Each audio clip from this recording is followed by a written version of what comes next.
Hello, good morning. Welcome to MDS Farm. So our bed just arrived. We're trying to prepare the water for the bed. We are using the living room for the workers' quarter for now because the weather is cold, so we can't use the main pen. And this is the drinker. That's our disinfectant for washing our hands before entry, and that's our foot dip right there. This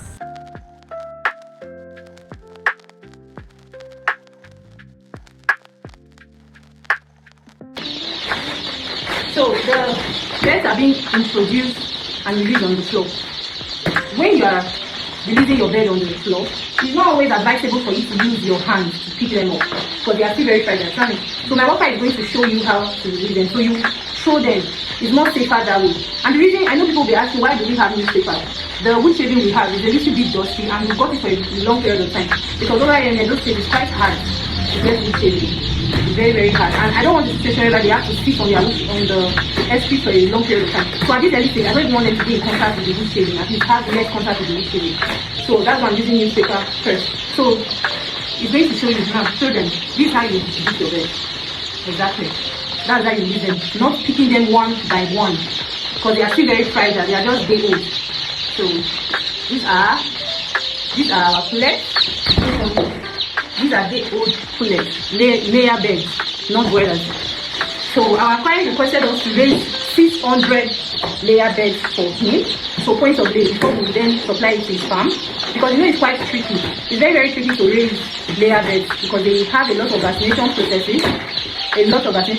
That should be handled by experts. So what we do is that we basically raise the old layer beds for people, customers. Yes. For customers who want us to raise for them, to point of it. We also have one pattern of boiler here, show them.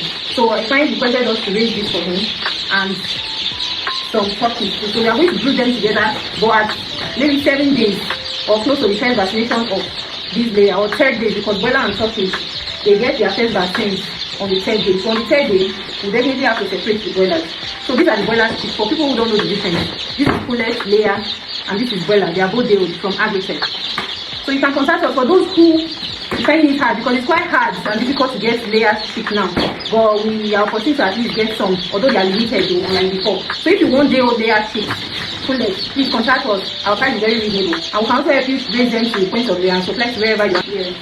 After we separated them out, what we do is that we are going to sort out the weak one so that you can get water quickly.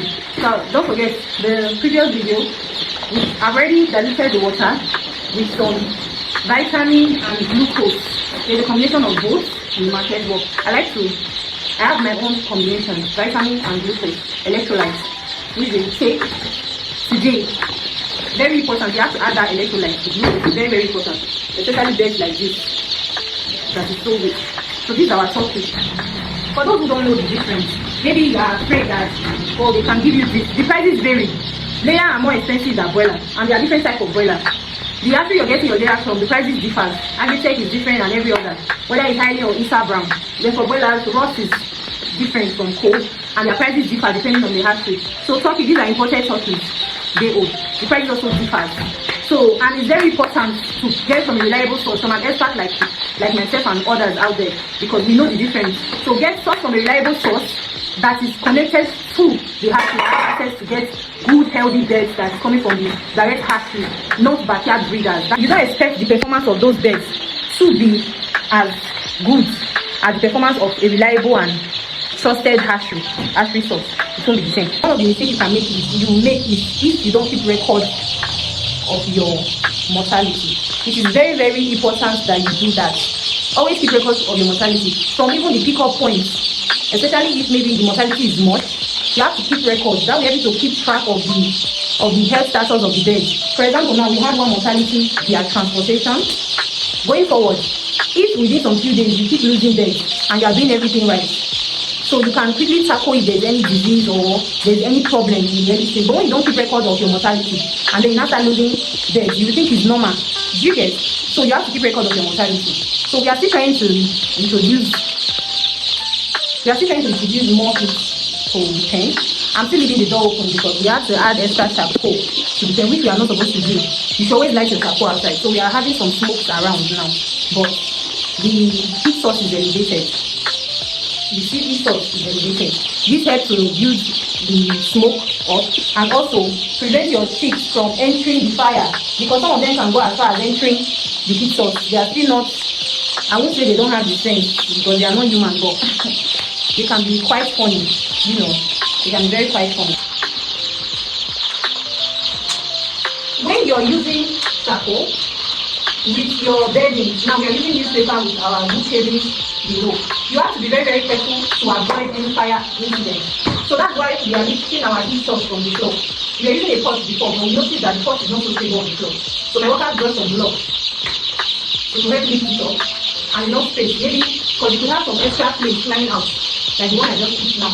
So we have to prevent fire incident.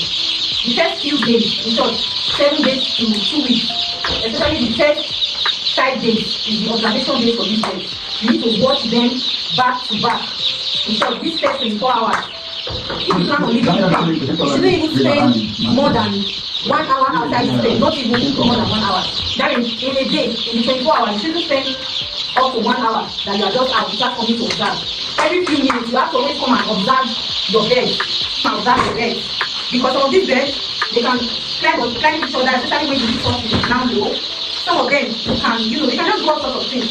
So this time the little bit of what I'm going to do now is to open this window so that some of the smoke can come out. So when the smoke has reduced, unlock the window and leave a little bit space for air. So this is not a standard brooding pen. Like I said before, our pen is still under renovation, and secondly, the weather is cold. I'm even very special myself. And this is just very early in the morning. So that's why we are using this living room. We mostly use the living room for brooding, even during the American season. But if this was the hot season, we won't use the brooding room. So I think that's all. What we are going to do now is to just observe the bed. Observe the bed for now and see when they have a response to the temperature of the living house. At the same time, before we introduce feed for them. So they are already preparing the feed, and workers are already preparing the feed that we are going to introduce to them.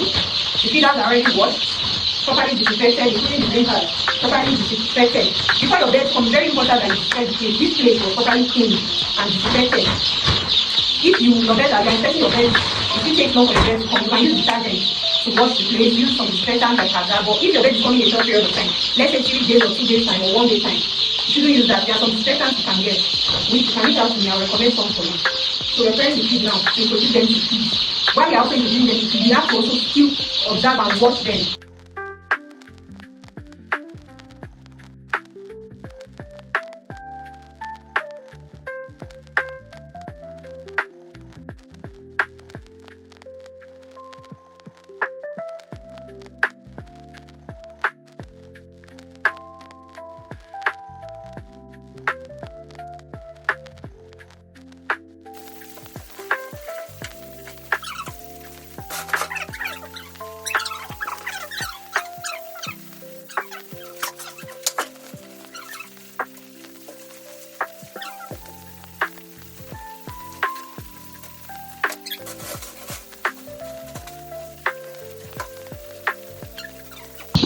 Okay guys, so our bed is, you see the way they're evenly distributed across the heat source. They're perfectly okay.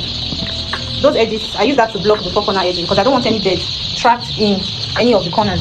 So with that, any bed can come out, even if they are gathered together, they can find their way out. So these are some of the precautions we take to reduce the losses.